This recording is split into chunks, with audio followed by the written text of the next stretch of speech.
Nou kom ons sit so en sluit ons die oë. Ek slaan my oë op na die berge. Waar sal my hulp vandaan kom? My hulp is van die Here wat hemel en aarde gemaak het. Geliefdes in die Here Jesus Christus, genade en vrede word aan die geskenk van God die Vader en die Here Jesus Christus en ryklik vermenigvuldig deur die kragtige werking van die Heilige Gees. Amen. Nou gaan vir ons kom ons staan, dan sing ons eers lekker saam, bly versekering, Jesus is myn.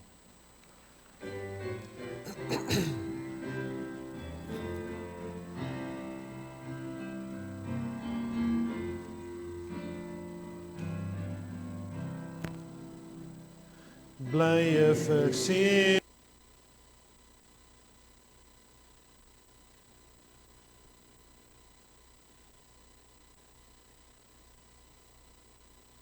wedergebore, rein deur sy bloed, smaak ek sy vrede in my gemoed. Dit is my roemtaal, dit is my lied, lof wat ek U land ewig te bied. Dit is my roemtaal, dit is my lied, lof wat aan U land ewig te bied. Volle versekering, daar wil ek rus, sag aan my eiland se boesem gesus. Wagtend en bidend, wag ek op hom, tot hy opneem sy eiendom. Dit is my roemtaal, dit is my lied, lof aan my eiland ewig te bied. Dit is my roemtaal, dit is my lied, lof aan my eiland ewig te bied. U kan maar sit. Nou ek hou vir ons die wet en die geloofsbelijdenis voor, soos wat ons dit dan ook vind in Matteus 22, en ek lees vir ons daar vanaf vers 34 af. En toe die Fariseërs hoor dat hy die Sadduseërs die mond gestop het hulle almal saam vergader, en een van hulle, 'n wetgeleerde, het 'n vraag gestel om hom te versoek en gesê: Meester, wat is die groot gebod in die wet? En Jesus antwoord hom: Jy moet die Here jou God lief hê met jou hele hart en met jou hele siel en met jou hele verstand. Dit is die eerste en die groot gebod. En die tweede wat hiermee gelyk staan: Jy moet jou naaste lief hê soos jouself. Aan hierdie twee gebooie hang die hele wet en die profete. Nou kom ons staan en doen ons belydenis vir ons algemeen en ongetwyfelde Christelike geloof.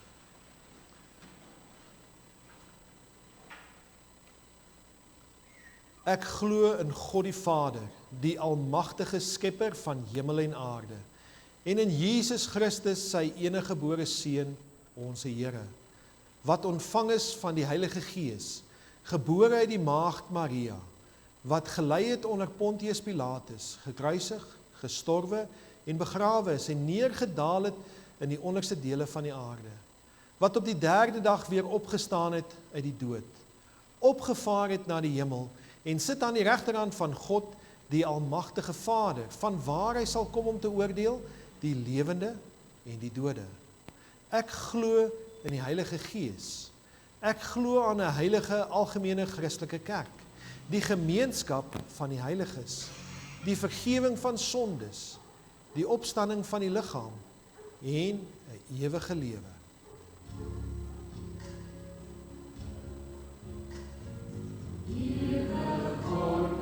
Gryplik wese, Vader, Seun en Heilige Gees, Heer my, U ken al beter, Vy gehoorsaam om te wees. Ons wil sing van al U liefde, in die waarheid wil ons juig. Amen, blye evangelie. Amen, bly my hart getuig. Jy mag sit. Ek kry baie keer die vraag, hoekom sê ons geloofsbelijdenis en neergedaal het na die onderste dele van die aarde?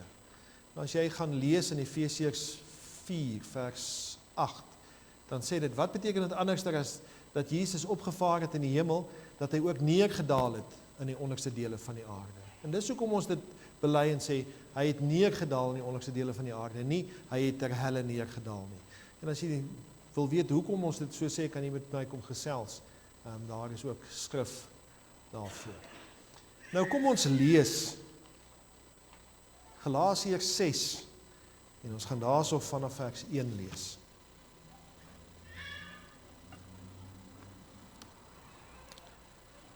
Broeders, as iemand ewenwel deur een of ander misdaad oorval word, moet julle wat geestelik is so een reg help met die gees van sagmoedigheid, terwyl jy op jouself let, dat jy nie ook versoek word nie. Dra mekaar se laste en vervul so die wet van Christus. Want as iemand meen dat hy iets is, terwyl hy niks is nie, mislei hy homself. Maar laat elkeen sy eie werk op die proef stel, en dan sal hy grond vir roem hê alleen wat homself betref, en nie wat die ander betref nie. Want elkeen sal sy eie pak dra, maar laat hom wat in die woord onderwys ontvang, meedeel van al het goeie dinge wat hom wat onderwys gee. Moenie dwaal nie, God laat hom nie bespot nie, want net wat die mens saai, dit sal hy ook maai. Hy wat in die vlees saai, sal uit die vlees verderf maai. Maar hy wat in die gees saai, sal uit die gees die ewige lewe maai.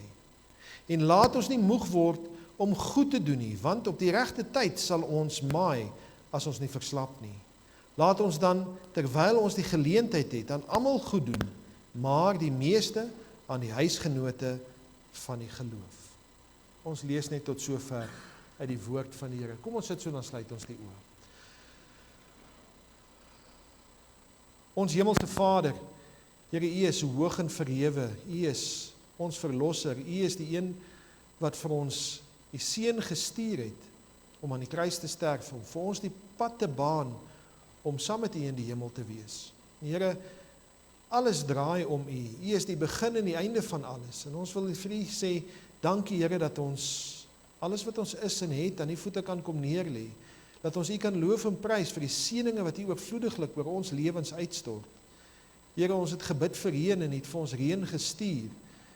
Here, as ek kyk na die Vaaldam, en die Vaaldam sommer in 2 dae, amper 25% gelig. En Here, ons bid en vra dat U vir ons nog reën sal stuur. Dat U vir ons damme vol sal kom reën, dat U vir ons sal kom voorsien. Maar ek kom bid ook, Here, en vra dat U vir ons in hierdie gemeente sal kom seën, en dat U Gees op vrugbare harte sal val, en dat U sal lei, en dat U vereer en verheerlik sal word. Ons dank U, Here, vir die goedheid en die guns. Ons bid dit in Jesus naam. Amen.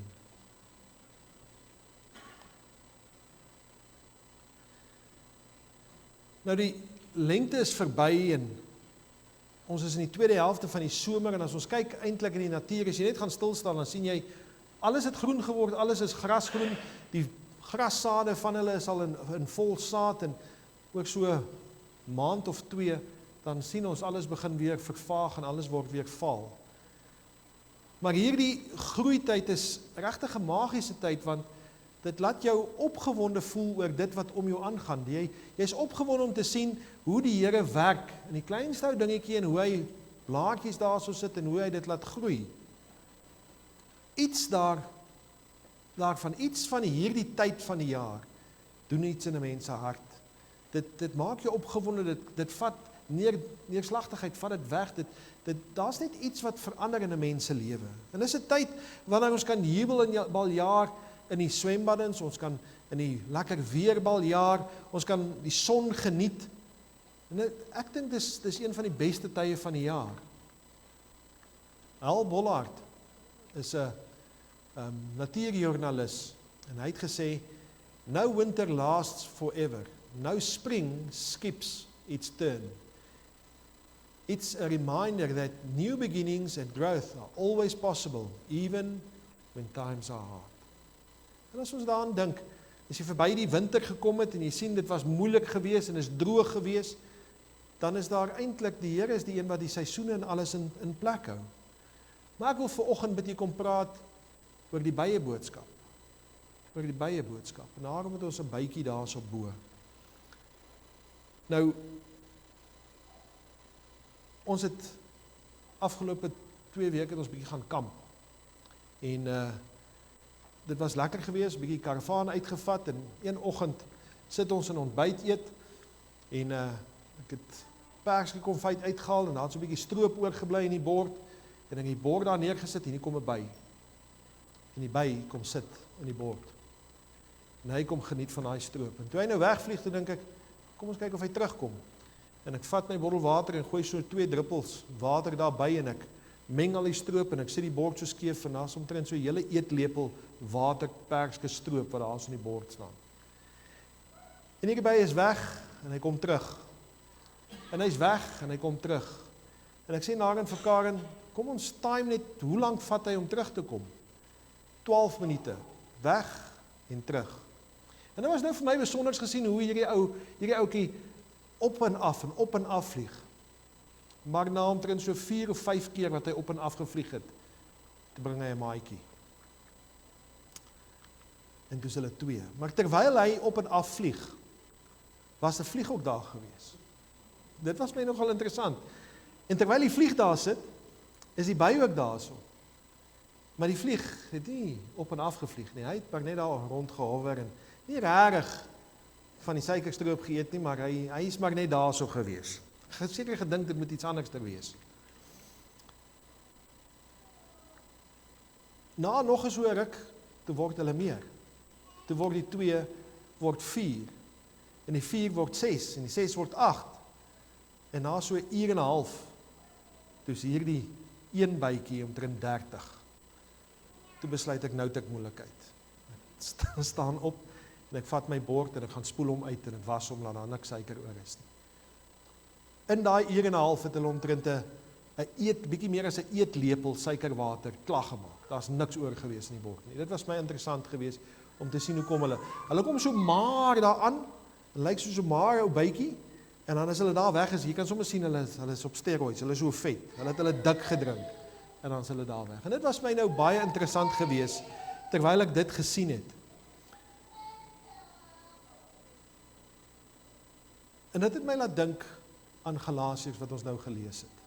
Aan hierdie gedeelte wat Paulus vir ons geskryf het. Dis so al 'n laaste vermaaning, waarmee is jy besig? En dis die boodskap van die by. Sien, daar het hulle al meer geword. Nou, Galasiërs sê vir ons, laat ons, dis nie net ek nie, dis jy ook, laat ons nie moeg word nie, om goed te doen nie, want op die regte tyd sal ons maai, as ons nie verslap nie. Dit is nie net vir een persoon nie, dis ons almal wat hier sit, dis ons almal wat na hierdie boodskap luister, is ons. Nou voor ek vanoggend wegspring wil ek vir julle sê, ek is nie 'n kenner op bye nie, maar ek wil vanoggend bietjie oor die bye praat. En dit wat ek weet van die bye, is maar wat ek in my lewe bymekaar gemaak het en so bietjie gaan oplees het, maar ek is nie 'n expert op bye nie. Een van die dinge wat ek wel weet is, die by is eintlik vir ons 'n tipe van dit wat Christus vir ons wil hê, en dit wat hy vir ons wil doen. Nou, ek wil 'n paar dinge wat ek gesien het, wil ek met julle deel, en weet, toe ek nou hierdie bytjie gesien het wat op en af vlieg, nou laat dit mens oor dinge dink, oor die vlieg wat daar gesit het, en alles, en daar is soveel gedagtes wat inkom, en toe ek nou hierdie boodskap begin het, dan vat hy jou heeltemal in 'n rigting, en dan denk jy, ja, maar ek wil nog dit sê, en ek wil nog dit sê, so eintlik het ek gedink, ek kan die hele reeks oor die by doen, as ek net daaroor dink, maar vanoggend wil ek net hierdie boodskap vir u bring.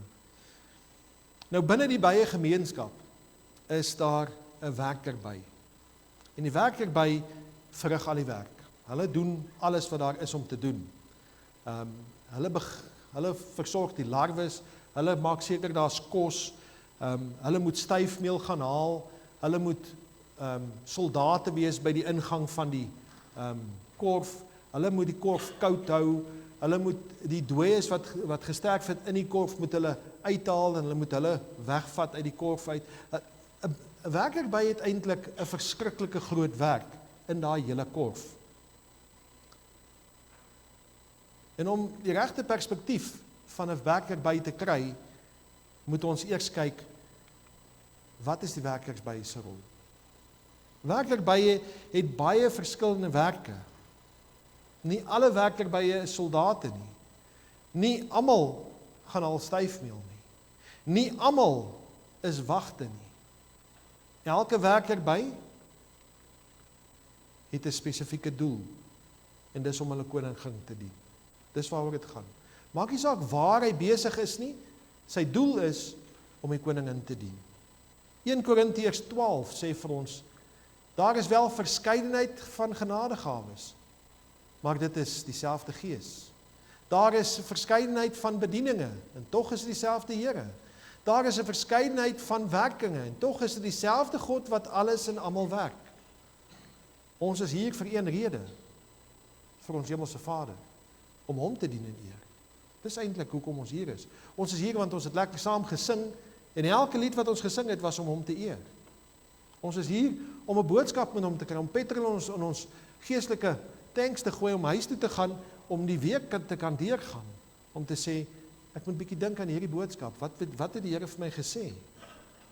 Elkeen van ons het gawes van die Here ontvang, sodat hy kan doen wat die Here van hom vra, om die Here te behaag.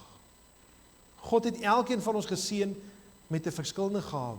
Nie een van ons wat hierso sit, lyk dieselfde as die ander een nie, al is jy 'n tweeling, jy lyk nie heeltemal dieselfde nie. Jy is ook nie dieselfde nie. Elkeen van ons is spesifiek. God het elkeen van ons geseën met 'n verskillende gawe. Niemand van ons kan almal onderrig gee nie. Niemand van ons kan almal musiek skryf of musiek lei of musiekinstrumente speel of mooi sing nie. Niemand van ons kan almal met kinders gaan werk nie. Niemand van ons kan almal met ou mense werk nie. Ons elkeen het 'n verskillende gawe. Romeine skryf vir ons, Paulus skryf ons in Romeine, hy sê, en ons besit genadegawes wat verskil volgens die genade wat aan ons gegee is. En dan noem hy daar so 7, hy sê, is dit profesie, met ander woorde, bedien jy met die woord, is dit profesie, na die maat van die geloof?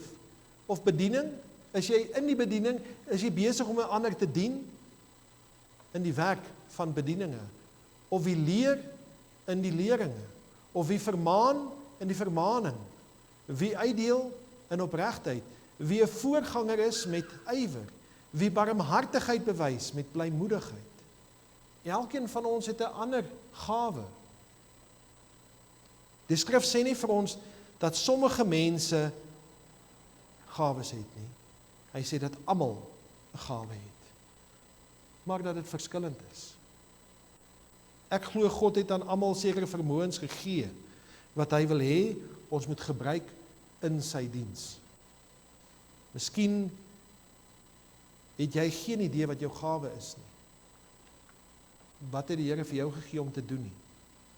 Miskien het jy al verskillende bedieninge, verskillende rigtings probeer, net om terug te kom en te sê, sjoe, nee, hierdie is nie vir my nie, ek kan nie met kinders werk nie, of ek kan nie sing nie, of ek kan nie hierdie ding doen nie, of ek kan nie daai ding doen nie, of jy het al oral ergens iets probeer en dit werk net nie vir jou nie.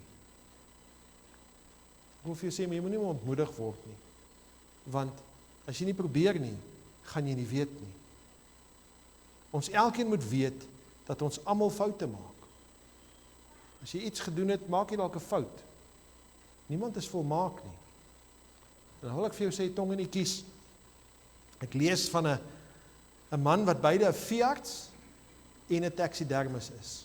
En op sy spreekkamer deur het hy hierdie bordjie gehad. Onthou, jy kry jou dier terug, maak nie saak wat nie. Soms maak jy foute, en soms nie. Jy sien, ons kan net leer as ons foute maak. Mislukking hoef nie finaal te wees nie. Ek gaan weer vir ons daarso vers 6 lees, vers 9 lees. Hy sê, laat ons, dis ons, nie moeg word nie. Die Message vertaling sê dit, so let not allow ourselves. Laat ons. Moenie jouself toelaat nie. Met ander woorde, dis 'n keuse wat jy maak. Moenie toelaat dat jy die keuse maak nie. Is dit nie waar dat baie van ons te vinnig opgee nie? I've been there, I've done that, I've got the t-shirt, stel nie verder belang nie. Maar een van die beste maniere om te leer, is deur mislukking. En weet jy, dis die enigste manier om te leer, is mislukking. Mislukking ontwikkel vaardighede. Nou sê jy, ja, ek is nie verseker nie. Kom ek vra jou, wie van julle kan fietsry? Hoeveel keer het jy geval? Hoeveel keer het jy misluk? Jy het misluk, nou kan jy fietsry. As mens mooi daaroor dink, is mislukking 'n trappie na sukses toe. En ek hoop jy verstaan dat ons wat hierso sit, maak soms foute. Jy doen 'n ding en dan doen jy dit dalk nie altyd reg nie, maar jy maak 'n fout, maar ergens leer jy uit jou fout en jy doen dit andersins die volgende keer.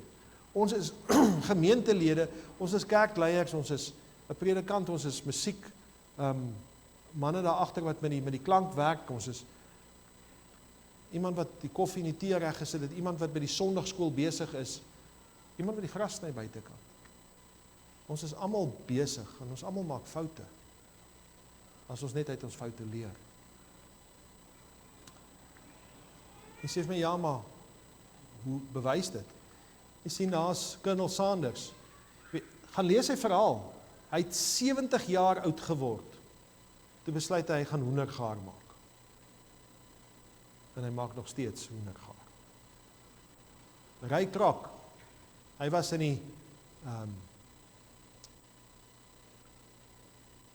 die vaste eiendombedryf, en hy kon dit nie maak nie. Toe besluit hy gaan hamburgers verkoop. En toe hy in hamburgers ingaan, toe besluit hy, sê hy, ja, maar hy gaan nog steeds in die vaste eiendom wees. Sy besigheid, jy moet hom praat ook, is nie hamburgers nie. Hamburgers was net die pad gewees om by die vaste eiendom uit te kom. Maar hy het 'n sukses daarvan gemaak. Gaan lees maar hulle verhale. Wanneer jy in iets misluk, ontwikkel God dalk net die vaardigheid wat jy nie geweet het, jy het nie. So as jy nie probeer nie, sal jy nooit weet nie. Jy sien, God gebruik mislukking om ons in 'n nuwe rigting te lei. Sommige van ons het al sekere dinge probeer en het misluk, en dan stap ons weg en sê, nee, ek gaan net kerk toe en ek gaan net huis toe, ek stel nie belang nie. As 'n bytjie gevlieg het en nie die eerste keer nektar gekry het nie, of perske stroop gekry het nie, en opgegee het en gesê, hy sê, ek kry niks nie, jammer, ek wil my eie ding gaan doen. Wat sou van die korf gebeur? As hulle tou opgegee het, by die eerste mislukking, sou hulle nooit die heuning geproe het, en sou hulle nooit die vrugte van hulle arbeid geëet het nie. Ons sing daai lied, hou jou oë op Jesus, kyk op in sy vriendelike gesig, en die aardse dinge word nietig en klein by sy heerlikheid en lig. Hou jou oë op Jesus en laat hy in jou hart spreek. Wat is jou doel vir waarvoor jy alles doen? Daai bytjie se doel is die koningin. Dis waaroor hy alles doen. Wat is jou doel waaroor jy alles doen? En dit bring my na die tweede punt, die werklik by se fokus. Sien, om God te dien moet ons fokus wees net soos hierdie werklik by.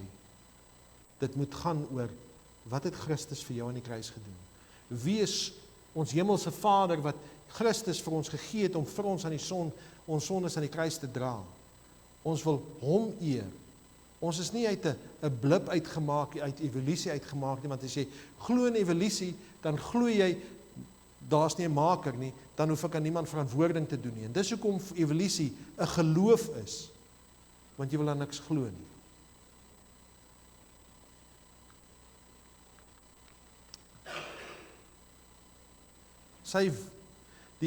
Hierdie koningin by word voortdurend omring deur haar werkersbye. En hulle voorsien aan elke behoefte wat sy het. Hulle bring vir haar kos, hulle hou haar koud, hulle maak seker die nes is gebou waar sy kan eiers lê, sodat daar die nes kan floreer. En dit is hoe dit ook in ons lewens moet wees. 1 Korintiërs 10 vers 31 sê, of julle dan eet of drink of enigiets doen alles tot verheerliking van die Here. As Christen behoort ons lewens vir Christus te lewe. Jesus en Jesus alleen moet ons fokus wees. Het jy geweet dat hierdie koningin by, sy is gewoonlik die ma van al die bye, of omtrent almal in daai nes. Sy is verantwoordelik vir daardie korf se bestaan. Miskien is dit die rede waarom hierdie werkersbye soveel toewyding het, om seker te maak, hulle koningin by leef en is gesond en kan oral gaan. God het ons lewe gegee. Hy is die een wat ons sogenaamde korf vir ons geskep het. Hy het vir ons die aarde geskep. Hy het lewe in ons neus geblaas. Hy het vir ons uit daai moddersluik uitgetrek by wedergeboorte. 1 Korintiërs 5:17, 1 Korintiërs 2 Korintiërs 5:17 sê, daarom as iemand in Christus is hy 'n nuwe skepsel. Die ou ding het verbygaan, kyk, alles het nuut geword. Daar is 'n nuwe geboorte gewees. Met die geboorte van elke ou larwetjie, en as daai eiertjie uitkom, word dit 'n nuwe by. Die lewe sou niks werd wees sonder God nie. Die by sou niks werd gewees het sonder sy koningin nie. Kolossense 1 vers 16 sê, want in hom is alle dinge geskape wat in die hemel en op die aarde is, wat sienlik en onsienlik is, trone sowel as heerskappy, owerhede en magte. En alle dinge is deur hom en tot hom geskape. Dit gaan oor God. Dit gaan oor niks anders nie. God het alles geskep en hy het ons soveel meer gegee. Dink jy nie die minste wat jy kan doen is om jou lewe vir hom te lei sodat vir hom aangenaam sal wees nie. Deur hom te dien en hom bo alles te stel.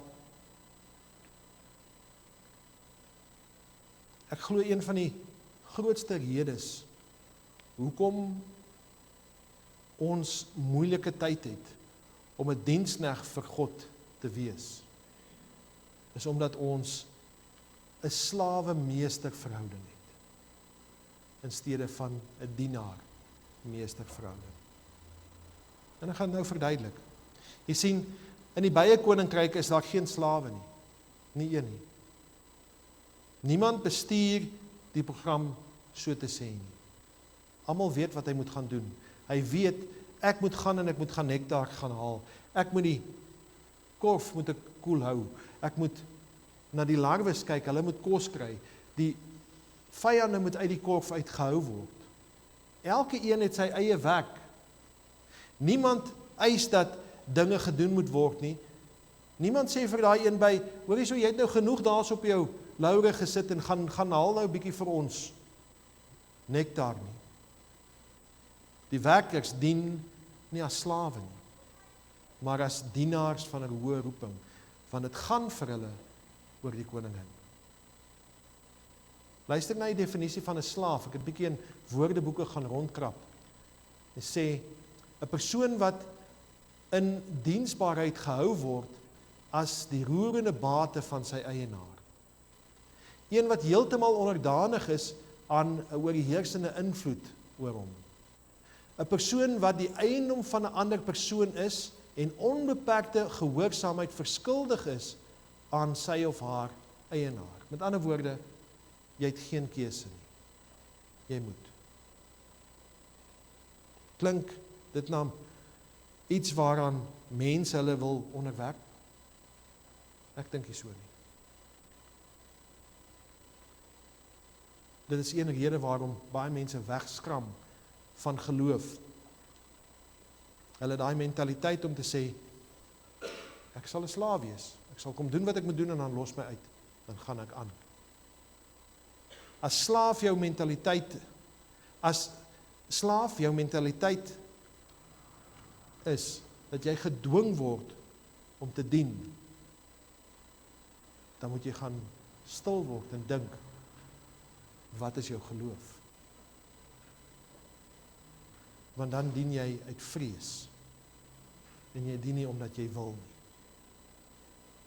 Om 'n dienaar te wees beteken iets heeltemal andersters. 'n Dienaar is in diens van 'n persoon. 'n Dienaar werk teen vergoeding.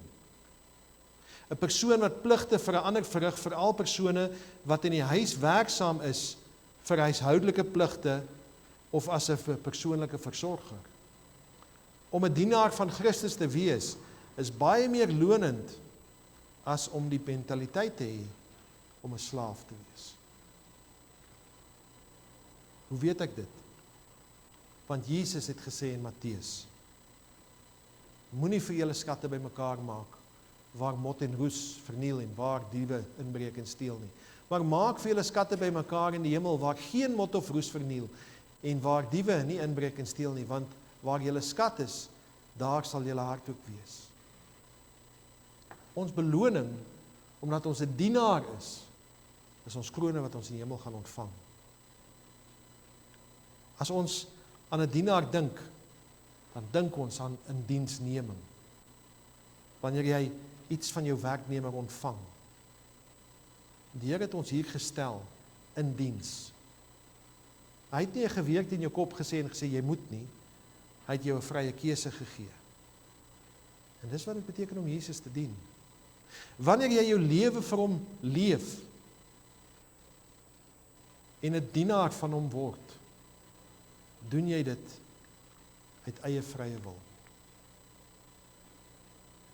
Die dag as jy besluit, Here, ek wil nie meer die verkeerde goeders doen nie. Vergewe my daarvoor. Het jy dit besluit.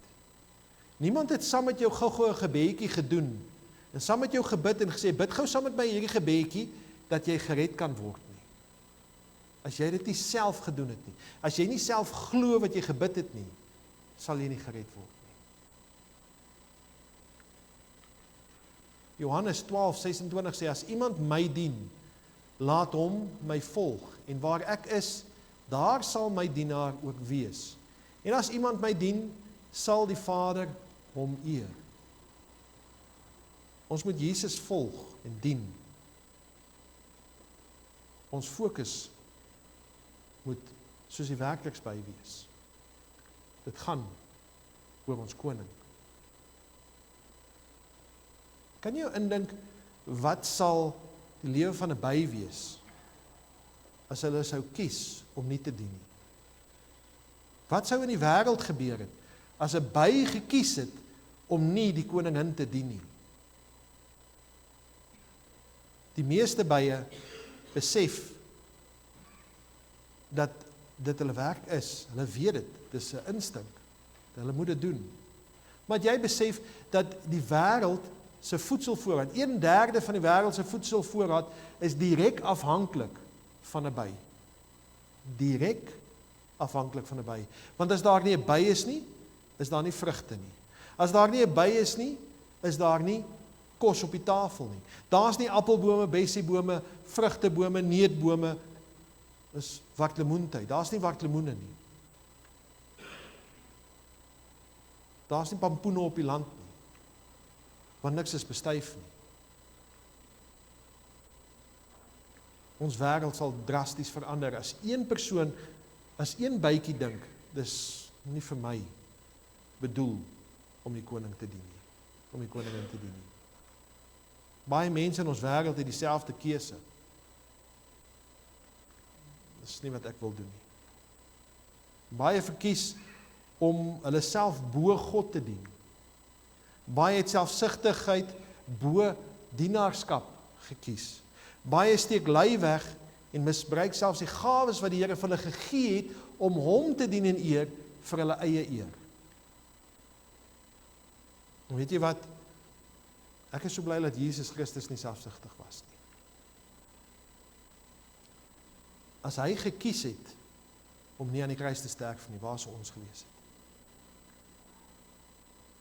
Hy het ons almal so lief gehad dat hy sy lewe vir ons gegee het. Johannes 5:11 sê, en dit is die getuienis dat God ons die ewige lewe gegee het. En die lewe is in die Seun. As hy gekies het om in die tuin van Getsemane om te sê, Here, laat hierdie beker verby my gaan. Hy het dit gebid. Maar tog laat U wil geskied, het hy gevra. Wat sou gebeur het as hy gesê het, Here, ek bid, hierdie beker is nie vir my beskore nie. Ek gaan dit nie neem nie. Sien, God het 'n plan vir sy lewe gehad.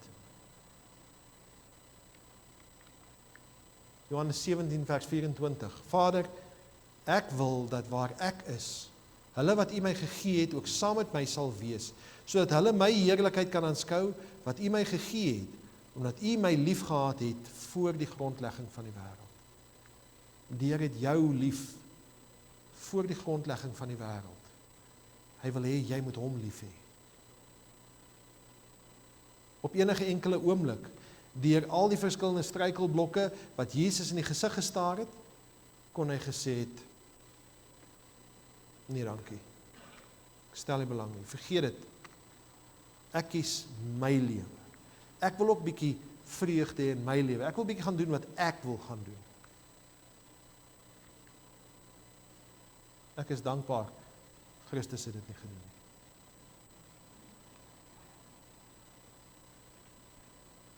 Het jy geweet, dat die by is so gefokus om hulle koningin te dien, dat hulle lewe sal gee vir enige saak wat lyk of dit hulle koningin gaan bedreig.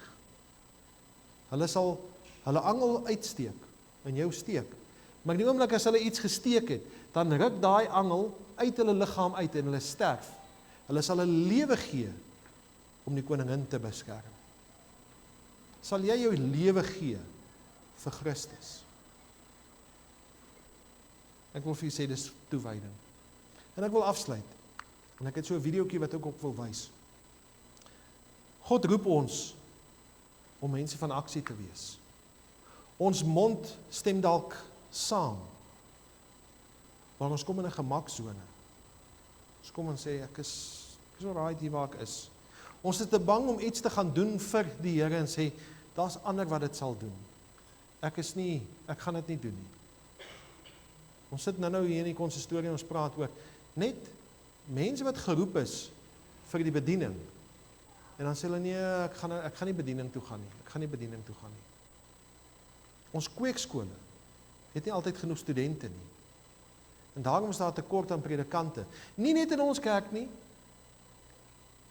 in die Breë Kerk.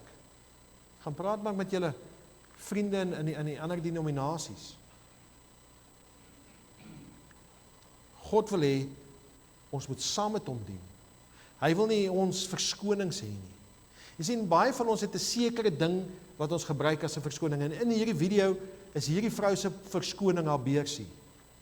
Wat is jou verskoning? Watter ding hou jy voor om te sê, Here, hierdie ding is meer belangrik, ek wil eers hierdie ding gaan doen voor ek daai ding gaan doen. Kom ek speel hierdie video vir julle. Jesus, I am so excited today. It's like I woke up and thought, today is the day to get working for Jesus. Kat, I'm so excited to find someone who's ready to take action and get things done. Oh man, I am that girl. Yeah. I've got something perfect for you. So let's get started. What are you doing? Stand up. Remember, we were going to take action. Yeah, this is where I always sit. Right.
Jesus het gesê, niemand kan twee Here dien nie. Want hy sal of die ene haat en die ander lief hê. Of hy sal die een aanhang en die ander verag. Jy kan nie God en Mammon dien nie.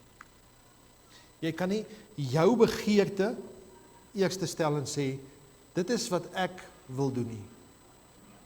As die Here jou gevra het om iets anders te gaan doen nie. Sy opdrag wat hy vir ons gegee het is, gaan dan heen en maak disippels van al die nasies. Die hoofvraag is, wie wil jy dien? Wie wil jy dien? Dien ons net wanneer ons lus is? Dien ons net as ons heeltemal gemaklik voel? Dien ons net wanneer dit maklik is? Of die beste van alles is? Dien ons nog enigstens Jesus? Mag die Here vir u seën, elke keer as jy 'n by sien, elke keer as 'n by verby u vlieg, om u te oortuig en te vra, waar's ek in my geestelike lewe teenoor my koning? En dien ek hom soos wat daai by die koningin dien. Kom ons sluit die oë. Ons hemelse Vader,